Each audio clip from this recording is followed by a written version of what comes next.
#AskDrJohnWatson type చేసి మీ questions అడగండి, తప్పకుండా రిప్లై చేస్తాను. Vinay VV, doctor when is safe to move transplanted hair with palms to opposite direction to the hair line, that means to backwards. మీరు అడుగుతున్న point ఏంది అంటే, hair transplantation చేసుకున్న తర్వాత ఈ హెయిర్ ట్రాన్స్ప్లాంటెడ్ వెంట్రుకలు ఏవైతే పెరుగుతాయో ఈ పెరిగిన వాటిని ఎప్పుడు నేను చేత్తో ఇలా వెనక్కి దువ్వచ్చు అని. ట్రాన్స్ప్లాంట్ చేసిన వెంట్రుకలు చేసిన 15 to 25 డేస్లో ఫస్ట్ రాలిపోతాయి. ఆల్మోస్ట్ 70 to 80% దాకా రాలిపోతాయి. ఒక 30% దాకా అలాగే మిగిలి ఉంటాయి, అవి అలాగే గ్రో అవుతుంటాయి. ఇలా రాలిపోయిన వెంట్రుకలు మళ్ళీ గ్రో అవ్వడానికి 2 to 3 months పడుతుంది.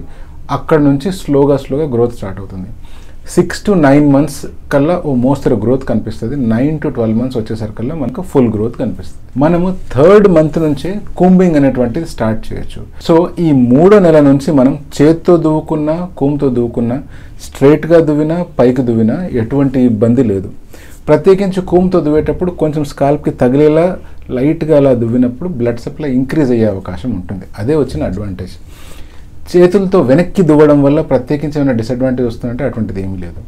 మరి 3 నెలల కంటే ముందు చేతులతో అలా అనకూడదా అంటే, 3 నెలల కంటే ముందు ఇంకా హెయిర్ ప్రాపర్గా గ్రో అయ్యి ఉండవు కాబట్టి ఆ టైంలో కనుక మీరు మాటికి చేతులు పెడితే అన్నెసరీ ఇన్ఫెక్షన్ వచ్చే ఛాన్స్ ఉంది. కాబట్టి సాధ్యమైనంత వరకు చేతులతో మీ స్కాల్ప్ని మెడిల్ చేయడం, ప్రత్యేకించి హెయిర్ ట్రాన్స్ప్లాంటెడ్ ఏరియాని మాత్రం అస్సలే మెడిల్ చేయొద్దు.